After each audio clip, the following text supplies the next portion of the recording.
जय श्री गणेश मित्रों। गणेश चतुर्थी का व्रत केवल एक धार्मिक अनुष्ठान नहीं, बल्कि जीवन को बदल देने वाला दिव्य अवसर है। शास्त्रों और पुराणों में वर्णित है कि जो स्त्रियां ये व्रत करती हैं, उन्हें अखंड सौभाग्य, सुख और सुहाग की रक्षा का आशीर्वाद मिलता है। उनके पति की आयु लंबी होती है और वैवाहिक जीवन में प्रेम और शांति बनी रहती है। संतान की इच्छा रखने वाली स्त्रियों को ये व्रत पुत्र प्राप्ति का वरदान देता है। बच्चों के जीवन से रोग, दोष और संकट दूर होते हैं और वे दीर्घायु तथा सफल बनते हैं। इस व्रत से घर परिवार में दरिद्रता, कलह और संकट का नाश होता है और धन, वैभव व समृद्धि का आगमन होता है। जो भी भक्त इस व्रत को करता है, उसके हर कार्य में सिद्धि मिलती है और जीवन में उन्नति के नए मार्ग खुल जाते हैं। मित्रों, गणपति बप्पा विघ्नहर्ता ही नहीं बल्कि सिद्धिदाता भी है। जो भी भक्त गणेश चतुर्थी का व्रत करता है और उनकी कथा श्रद्धा से सुनता है, उसके जीवन से हर कठिनाई दूर हो जाती है और उसकी सभी मनोकामनाएं पूर्ण हो जाती है। आज के इस पावन अवसर पर हम आपको सुनाने जा रहे हैं गणेश चतुर्थी व्रत की अद्भुत कथा। ये कथा इतनी दिव्य और शक्तिशाली है कि जो भी इसे शुरू से अंत तक सच्चे मन से सुनता है, उसके सारे दुख मिट जाते हैं, उसका जीवन खुशियों से भर जाता है और उसे हर कार्य में सफलता प्राप्त होती है। गणपति बप्पा मोरया, मंगल मूर्ति मोरया। और हाँ मित्रों, यदि आपको हमारी प्रस्तुतियां पसंद आती हैं तो चैनल मिथोलॉजी स्टोरी को सब्सक्राइब कीजिए, इस वीडियो को लाइक कीजिए और कमेंट बॉक्स में पूरे भक्ति भाव से लिखना मत भूलिए। श्री गणेशाय नमः। तो चलिए मित्रों, अब बिना देर किए मैं आपको सुनाता हूं वो पावन कथा। ये कथा है एक गरीब किसान की, जिसकी किस्मत गणपति बप्पा की कृपा और इस व्रत के प्रभाव से पूरी तरह बदल गई। मित्रों, एक बार की बात है, एक समृद्ध नगर में शिवम नाम का एक किसान रहता था। वो किसान अपनी पत्नी सावित्री के साथ रहता था। सावित्री देखने में बहुत सुंदर थी और सुंदर होने के साथ साथ वो भगवान गणेश जी की पूजा अर्चना करती थी और गणेश जी का व्रत रखती थी। सावित्री रोज सुबह भगवान गणेश जी के मंदिर जाकर उनकी कथाओं का श्रवण करती थी। शिवम और सावित्री बहुत ही गरीब थे। वे दोनों इतने गरीब थे कि एक छोटी सी टूटी फूटी झोपड़ी बनाकर रहते थे और किसी तरह अपने जीवन का निर्वाह कर रहे थे। गरीब होने के बावजूद उनके घर में बहुत शांति थी। ऐसे ही दिन गुजर रहे थे। फिर एक दिन शिवम को अपने किसी कार्य के लिए नगर से बाहर जाना पड़ गया। इधर सावित्री भगवान गणेश जी की मूर्ति के सामने बैठकर उनकी पूजा अर्चना करने लगी। सावित्री भगवान गणेश जी के खास मंत्र श्री गणेशाय नमः का जाप करने लगी। उसकी इस प्रार्थना को भगवान गणेश जी और माता लक्ष्मी जी सुन रहे थे।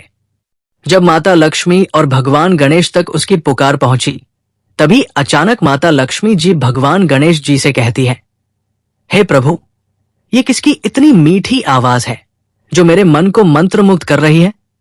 तब भगवान गणेश जी माता लक्ष्मी जी को जवाब देते हुए कहते हैं, हे देवी लक्ष्मी, ये जो पुकार तुम सुन रही हो, ये मेरी सच्ची भक्त की पुकार है। इसका नाम सावित्री है। हे देवी लक्ष्मी, मैं भी सावित्री के इस जाप से मंत्रमुग्ध हो गया हूं। भगवान गणेश जी माता लक्ष्मी जी से आगे कहते हैं, हे देवी लक्ष्मी, सावित्री और उसका पति एक टूटी फूटी झोपड़ी में रहते हैं और वे दोनों इस कलयुग के बुरे समय में भी सच्चे मन से भक्ति साधना करते हैं और मेरी कथाओं का श्रवण करते हैं। लेकिन इन पति पत्नी की दयनीय दशा देखकर उनके नगर का कोई भी व्यक्ति उनकी मदद करने को तैयार नहीं होता। उनके गांव के सभी लोग शिवम और उसकी पत्नी से ठीक से बात भी नहीं करते। अब भगवान गणेश जी की बातें सुनकर माता लक्ष्मी जी भगवान गणेश जी से कहती है, हे प्रभु, आप मुझे इन दोनों के बारे में सारी बातें विस्तार से बताइए कि ये दोनों पति पत्नी कौन है और इनका परिचय क्या है। ये आपकी ही भक्ति क्यों कर रहे हैं, किस दुख की वजह से ये आपकी चरण वंदना करते हैं। तब भगवान गणेश जी माता लक्ष्मी जी से कहते हैं, हे देवी लक्ष्मी, ये दोनों पति पत्नी निर्मल हृदय के हैं। इस समय सावित्री अपनी झोपड़ी में अकेली रहती है और उसे शिवम के वापस लौटने की बहुत व्याकुलता हो रही है, क्योंकि शिवम पिछले कई महीनों से घर नहीं लौटा है। इसलिए सावित्री बहुत चिंतित हो रही है। उसका पति शिवम किसी दूसरे नगर में एक सेठ जगदीश के घर पर छोटा मोटा कार्य करता है। उस सेठ द्वारा दिए गए धन से वो किसी तरह अपने जीवन का निर्वाह कर रहा है। आज शिवम अपने कई महीनों के कठिन परिश्रम से प्राप्त धन लेकर अपनी पत्नी के पास जा रहा है, क्योंकि उसे अपनी पत्नी उतनी ही प्रिय है जितनी आप हमें प्रिय है। तब माता लक्ष्मी जी भगवान गणेश जी से कहती है, हे नाथ, मैं देख रही हूं कि आप उन दोनों की बहुत प्रशंसा कर रहे हैं, लेकिन मैं अपने मन में एक बात सोच रही थी कि शिवम और सावित्री बिना धन के अपने जीवन का निर्वाह कैसे कर रहे हैं। प्रभु, मैं उन दोनों की परीक्षा लेना चाहती हूं और देखना चाहती हूं कि क्या आपका भक्त अपनी बात पर टिका रह पाता है या नहीं, लेकिन इसके लिए आप मुझे आज्ञा दीजिए। तब भगवान गणेश जी माता लक्ष्मी जी से कहते हैं, हे देवी लक्ष्मी, आप जैसा चाहती हैं वैसा कीजिए, और आप उन दोनों की परीक्षा भी ले सकती है कि उनका मेरे ऊपर भरोसा अटल है या नहीं।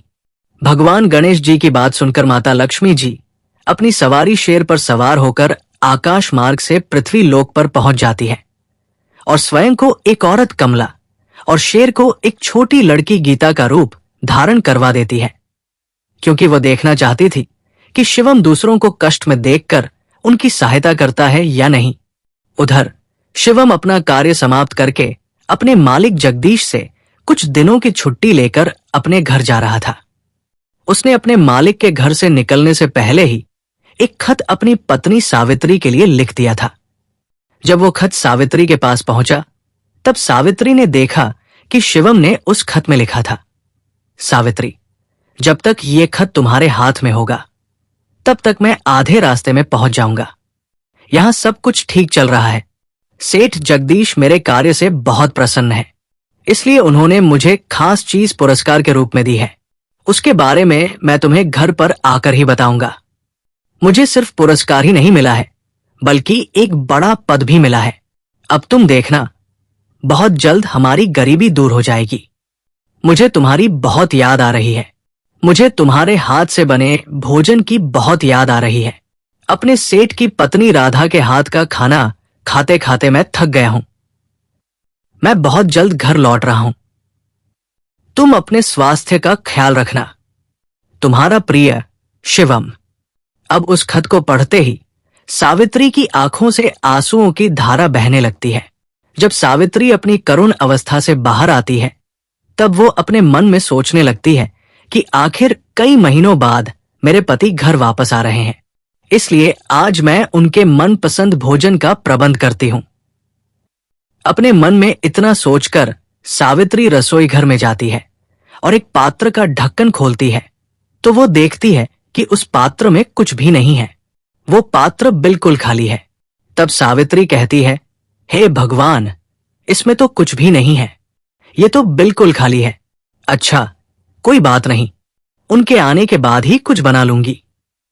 उधर शिवम बैलगाड़ी में बैठकर अपने घर की तरफ आ रहा था और अपने मन में सोच रहा था, पता नहीं सावित्री को मेरी चिट्ठी मिली होगी या नहीं, क्योंकि मैं बहुत दिनों बाद घर लौट रहा हूं, इसलिए मुझे बहुत अच्छा लग रहा है। सेठ जगदीश ने मुझे सोने का सिक्का भी दिया है। क्या पता आज के बाद मेरी गरीबी खत्म हो जाए। फिर शिवम उस बैलगाड़ी वाले मोहन से कहता है, अरे भाई, बैलगाड़ी को जल्दी जल्दी चलाओ, क्योंकि मुझे घर जल्द से जल्द पहुंचना है। शिवम की बात सुनकर बैलगाड़ी वाला मोहन कहता है, हाँ भाई, चला ही तो रहा हूं। फिर जैसे ही शिवम की बैलगाड़ी उसके नगर के नजदीक पहुंचने वाली होती है, तभी अचानक अपना भेष बदले हुए माता लक्ष्मी जी और उनकी सवारी गीता उसे रास्ते में मिल जाते हैं। उसके बाद कमला का रूप धारण किए हुए माता लक्ष्मी जी शिवम और उस बैलगाड़ी वाले मोहन को अपने सामने आता देखकर उस गीता रूपी लड़की को एक डंडे से मारने लगती है और उस लड़की को मारते हुए कहती है, मर क्यों नहीं जाती, दुष्ट कही की, तूने तो मेरा जीना दुश्वार कर दिया है। दिन भर पड़े पड़े खाती रहती है, कोई काम नहीं करती। कमला रूपी माता लक्ष्मी जी की ये बात सुनकर शिवम उस बैलगाड़ी वाले मोहन से बैलगाड़ी रोकने के लिए कहता है। फिर बैलगाड़ी से उतरकर कमला के पास जाकर कहता है, अरे बहन, क्या हुआ? आप इस छोटी बच्ची गीता को क्यों डांट रही हैं? इसने ऐसा क्या किया है जो आप इसे डंडे से इतना मार रही हैं? शिवम की बात सुनकर कमला उससे कहती है, देखो ना भाई, इसके पिताजी सुबह उठकर ही कार्य करने के लिए कहीं गए हुए हैं। वे अगर पैसे लेकर घर आएंगे तभी तो आज के लिए भोजन बनेगा, लेकिन ये तो मेरी एक भी बात नहीं सुनती और मुझसे भोजन मांग रही है। मर क्यों नहीं जाती, दुष्ट कही की। तब शिवम कमला से कहता है, अरे भाभी जी, ये तो अभी छोटी बच्ची है और शायद इसे बहुत तेज भूख लगी है, इसलिए ये ऐसा कर रही है और आप इसे ही डांट रही हैं। शिवम की बात सुनकर कमला शिवम से कहती है, अरे भाई, तुम ठीक कह रहे हो, लेकिन क्या इसके अंदर धैर्य की क्षमता नहीं है? इसके पिता भी अभी तक घर नहीं आए हैं। अब तो घर का मालिक भी मुझे किराया न देने के कारण घर से निकाल देने की धमकी देने लगा है, क्योंकि मेरे पति ने अभी तक किराया भी नहीं चुकाया है। इस बात को लेकर मैं बहुत चिंतित रहती हूं। इसलिए हे भाई, तुम ही मुझे बताओ कि मैं क्या करूं। अब तो मुझे लगता है कि मुझे अपनी पुत्री गीता को लेकर भिक्षा मांगनी पड़ेगी, या मुझे अपनी पुत्री के साथ खुद को खत्म कर लेना होगा। तभी वो मालिक हमसे पैसे नहीं मांगेगा और हम भूख से भी बच जाएंगे। कमला की बात सुनकर शिवम अपने मन में सोचने लगता है कि ये औरत तो मुझसे भी ज्यादा तकलीफ में है, इसलिए मुझे इनकी मदद करनी चाहिए। लेकिन मेरे पास तो सेठ जगदीश द्वारा दिया गया वो सोने का सिक्का ही है, इसके अलावा और कुछ भी नहीं है। इनके लिए मैं क्या करूं? शिवम कुछ देर तक सोच में पड़ जाता है। तब उसके मन में एक विचार आता है कि मेरे पास तो वो सोने का सिक्का है, मैं उस सोने के सिक्के को इन्हें दे देता हूं। मैं तो फिर से कमा लूंगा। इनका पति यदि अपने मालिक को किराया न दे पाया तो इन्हें घर से निकाल दिया जाएगा और ये दर दर की ठोकरें खाएंगे। इससे अच्छा मैं ये इन्हें दे देता हूं। भगवान ने चाहा तो मैं फिर से कमा लूंगा। फिर वो बहुत सोच समझकर कमला से कहता है, भाभी जी, आपका क्या नाम है और आपके पति का क्या नाम है? वे कहाँ काम करते हैं? तब कमला शिवम से कहती है, मेरा नाम कमला है और मेरे पति का नाम सूरज है। वे काम करने के लिए बहुत दूर गए हुए हैं।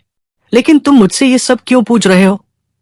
अब शिवम कमला को गुमराह करते हुए कहता है, अरे भाभी जी, क्या आप सचमुच सूरज भैया की पत्नी हैं? क्योंकि मैं आपको ही ढूंढ रहा था। ये लीजिए आपकी अमानत। शिवम उनसे कहता है, ये सोने का सिक्का सूरज भैया ने ही मुझे आपके लिए भेजा है, क्योंकि वे मेरे साथी सेठ जगदीश के यहां कार्य करते हैं, इसलिए मैं इस नगर में आपको ये सिक्का देने के लिए ही आ रहा था। अच्छा हुआ आप मुझे यही मिल गई।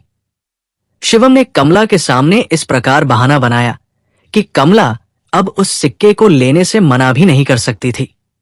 कमला से इतना कहकर शिवम वो सोने का सिक्का कमला को दे देता है। तब कमला शिवम से कहती है, हे भाई, तुमने तो आज मुझे बचा ही लिया। शिवम, मेरे पति का स्वास्थ्य वहां ठीक तो है ना? कमला की बात सुनकर शिवम उससे कहता है, हाँ भाभी जी, वे बहुत अच्छे हैं और हंसी खुशी मन लगाकर वहां कार्य कर रहे हैं। शिवम कमला से आगे कहता है, तो भाभी जी, अब मैं चलूं? तब कमला कहती है, हे भाई, मेरा आशीर्वाद तुम्हारे साथ है, तुम्हारी सभी मनोकामनाएं अवश्य पूर्ण होंगी। फिर कमला अपनी पुत्री गीता को साथ लेकर चली जाती है और शिवम भी बैलगाड़ी पर बैठ जाता है। उसके बाद शिवम अपने मन में सोचने लगता है कि मैंने तो अपना सारा धन कमला को दे दिया, अब मैं सावित्री से धन के बारे में क्या कहूंगा? उस सोने के सिक्के से मेरे घर की हालत थोड़ी ठीक हो जाती। हे भगवान, ये आपकी कैसी लीला है? मैं जिस काम से गया था उस सेठ जगदीश के घर, मैंने वहां मन लगाकर कार्य किया और कुछ धन कमाया। मुझे वह भी उस दुखिया औरत के दुख को देखते हुए देना पड़ा। फिलहाल जो होगा देखा जाएगा। यही सब सोचकर शिवम उस बैलगाड़ी में बैठकर अपने घर की तरफ जाने लगता है। मित्रों, उधर माता लक्ष्मी जी अपने सत्य रूप में आकर अपनी सवारी शेर पर बैठकर कैलाश पर्वत पर पहुंच जाती है। तब भगवान गणेश जी माता लक्ष्मी जी से कहते हैं, हे देवी लक्ष्मी, आपके बिना हमें ये कैलाश पर्वत बिल्कुल वीरान जान पड़ रहा था। हे देवी लक्ष्मी, कहिए, मैंने जो कुछ कहा था क्या वो सत्य साबित हुआ या नहीं? हम आपकी प्रतिक्रिया जानना चाहते हैं। फिर माता लक्ष्मी जी भगवान गणेश जी से कहती है, हे प्रभु, आपने सत्य ही कहा था। शिवम तो बड़ा निर्भय और अत्यंत दयालु है।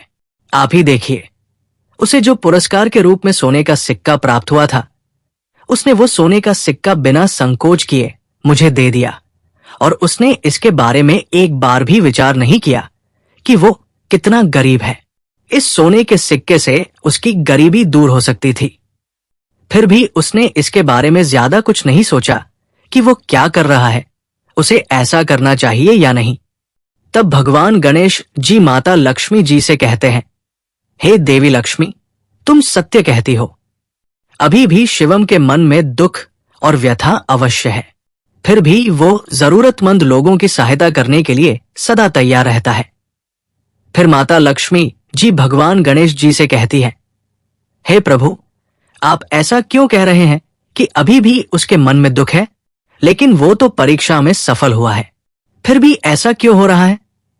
माता लक्ष्मी जी की बात सुनकर भगवान गणेश जी कहते हैं, हे देवी लक्ष्मी, तुम जानती हो, उन दोनों का मन बहुत ही कोमल है। मनुष्य जितनी कठिनाइयों से जूझता है, उतना ही उसके व्यक्तित्व में निखार आता है और वह अपने तन मन से पवित्र हो जाता है। जैसे किसी पत्थर की अपने ढेर में पड़े होने पर कोई पहचान नहीं होती, जब तक कि कोई मूर्तिकार उसे मूर्ति का रूप न दे दे। ठीक उसी प्रकार मनुष्य की भी पहचान तब तक नहीं होती जब तक वो कोई बड़ा कार्य न कर दे। भगवान गणेश जी माता लक्ष्मी जी से आगे कहते हैं, हे देवी लक्ष्मी, इसलिए इस बार हम स्वयं उन दोनों की परीक्षा लेंगे, और यदि वे मेरी परीक्षा में सफल हो गए तो मैं उनकी सभी मनोकामनाएं अवश्य पूर्ण कर दूंगा। उधर शिवम को अपने घर पहुंचने में थोड़ी देर हो जाती है। तब उसकी पत्नी अपने घर में बने भगवान गणेश जी के मंदिर में जाकर अपने दोनों हाथ जोड़कर प्रार्थना करने लगती है और अपने मन में कहने लगती है, हे भगवान गणेश जी, बस मेरा पति अच्छी तरह घर लौट आए। मैं इतना ही चाहती हूं।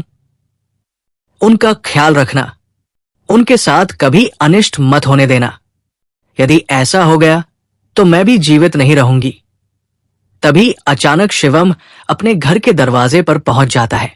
तब सावित्री भगवान गणेश जी को प्रणाम करके कहती है, हे गणपति, आप सचमुच हमारे सहायक हैं, क्योंकि मैं अभी आपसे प्रार्थना कर ही रही थी और आपने उन्हें सही सलामत घर भेज दिया। अपने मन में इतना सोचकर सावित्री अपने घर का दरवाजा खोलती है और अपने पति को देखकर कहती है, आप आ गए, अंदर आइए। फिर शिवम घर के अंदर आता है और सावित्री से कहता है, तुम्हें क्या हुआ? तुम तो बहुत दुबली पतली हो गई हो।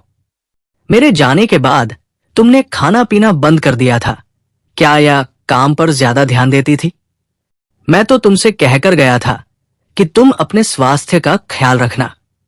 अब मैं आया हूं तो देख रहा हूं कि तुम इतनी दुबली पतली हो गई हो।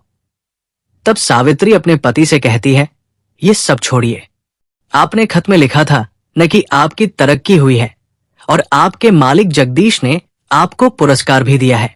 अब तो मुझे पेट भर भोजन करने को मिलेगा, जिससे मैं फिर से पहले की तरह तंदुरुस्त और मोटी हो जाऊंगी। ये कहकर सावित्री हंसने लगती है और अपने पति से कहती है, क्या हुआ, आप उदास क्यों हैं? तब शिवम अपनी पत्नी सावित्री से कहता है, हे भाग्यवान, अब मैं तुम्हें क्या बताऊं, मैं वो पुरस्कार लेकर घर आ ही रहा था, लेकिन तभी अचानक मेरी दृष्टि नगर के बाहर एक औरत कमला और उसकी पुत्री गीता पर पड़ी। उनकी हालत हमसे भी ज्यादा खराब थी, इसलिए मैंने वो पुरस्कार और अपना सारा धन उसे दे दिया।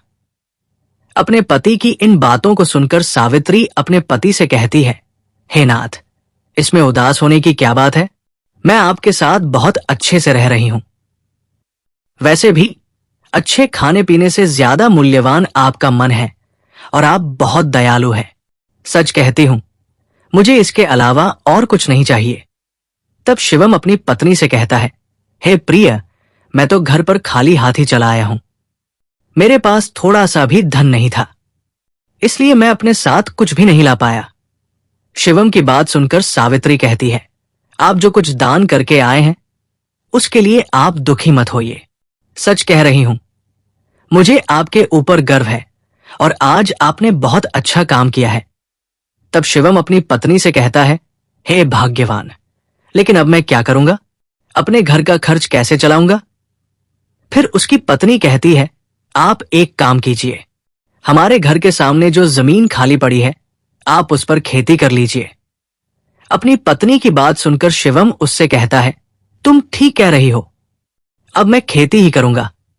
अगर हमारा मन साफ है तो भगवान भी हमारी जरूर सुनेंगे। तब सावित्री अपने पति से कहती है, चलो आज के भोजन का तो प्रबंध हो गया है, मैं अपनी पड़ोसन कुसुम के घर से आज का भोजन लेकर आ गई हूं, आप बिल्कुल चिंतित मत होइए। फिर उसके अगले दिन शिवम अपने घर के सामने वाली जमीन को कुदाल लेकर खोदने लगता है और उस जमीन को खेती करने के योग्य बनाकर उसमें धान की खेती कर देता है। फिर जब धान के पौधे बड़े होने लगते हैं तो ये देखकर शिवम और उसकी पत्नी बहुत प्रसन्न हो जाते हैं।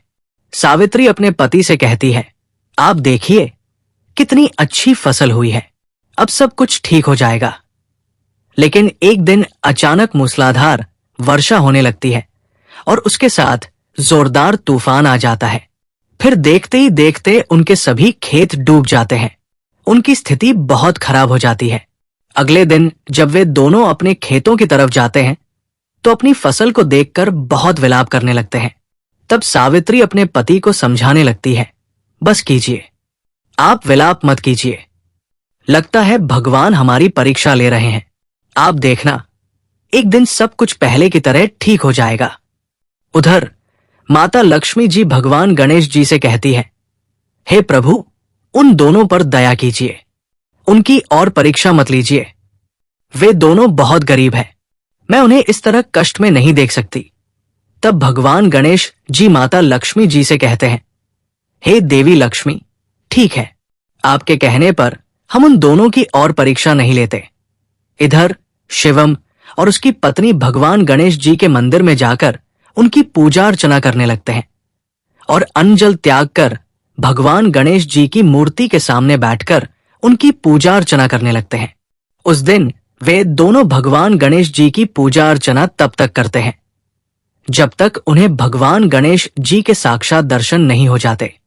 शिवम और उसकी पत्नी ने ठान रखा था कि आज हम भगवान गणेश जी से पूछकर ही रहेंगे कि हमने ऐसा कौन सा पाप किया है जिसके कारण मुझे और मेरी पत्नी को इतनी कठिनाइयों का सामना करना पड़ रहा है।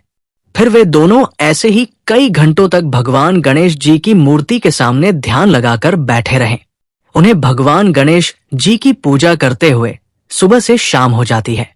तभी अचानक उस मंदिर में रखी मूर्ति से भगवान गणेश जी प्रकट होते हैं और उन दोनों से कहते हैं, उठो मेरे प्रिय भक्तों, मैं तुम्हारी भक्ति से बहुत प्रसन्न हूं, मांगो तुम्हें क्या चाहिए। तब शिवम भगवान गणेश जी को प्रणाम करते हुए कहता है, हे प्रभु, मुझे आपके साक्षात दर्शन हो गए, इसके अलावा मुझे कुछ भी नहीं चाहिए, लेकिन आप मेरे एक प्रश्न का उत्तर देने का कष्ट करें कि मेरे किन पापों के कारण मुझे इतनी गरीबी का सामना करना पड़ रहा है। तब भगवान गणेश जी शिवम से कहते हैं, हे पुत्र, तुम बहुत महत्वाकांक्षी हो, तुम इतने दिनों से गरीबी का सामना इसलिए कर रहे थे क्योंकि अभी तक हम तुम्हारी परीक्षा ले रहे थे। आज तुम हमारी परीक्षा में सफल हो गए हो। साथ ही तुमने और तुम्हारी पत्नी ने आज के दिन व्रत भी रखा है और पूजा अर्चना की है, इसलिए हम आज तुम्हारी सभी मनोकामनाएं अवश्य पूर्ण करेंगे। फिर भगवान गणेश जी ने उनकी सभी मनोकामनाएं पूर्ण कर दी। उसके बाद भगवान गणेश जी अंतर्धान हो गए। भगवान गणेश जी के आशीर्वाद से उनकी झोपड़ी के स्थान पर बहुत बड़ा आलीशान घर बन गया। फिर शिवम अपनी पत्नी के साथ उस आलीशान घर में सुखपूर्वक अपने जीवन का निर्वाह करने लगा। भगवान गणेश जी की कृपा से शिवम को अत्यंत सुंदर पुत्र आदित्य की प्राप्ति हुई। कथा का समापन। मित्रों, फिर शिवम अपने छोटे से परिवार में सुखपूर्वक अपने जीवन का निर्वाह करने लगा। मैं भगवान गणेश जी से यही प्रार्थना करूंगा कि जैसे उन्होंने शिवम पर अपनी कृपा बनाई, उसी तरह आप सभी पर अपनी कृपा सदा बनाए रखें। मित्रों, अगर आपने इस वीडियो को यहां तक देखा होगा तो आप समझ गए होंगे कि भगवान गणेश ने शिवम की परीक्षा कैसे ली। दोस्तों, ये कथा आपको कैसी लगी? एक बार नीचे कमेंट बॉक्स में कमेंट करके जरूर बताएं। दोस्तों, ये वीडियो पसंद आया हो तो वीडियो लाइक करें और चैनल को भी सब्सक्राइब जरूर करें। इसके साथ ही बेल नोटिफिकेशन को ऑल पर जरूर सेट करें ताकि मैं कोई भी वीडियो डालूं तो उसका नोटिफिकेशन सबसे पहले आपके पास पहुंचे और आप सबसे पहले वीडियो देख सकें। यहां तक वीडियो देखने के लिए आप सभी का बहुत बहुत धन्यवाद।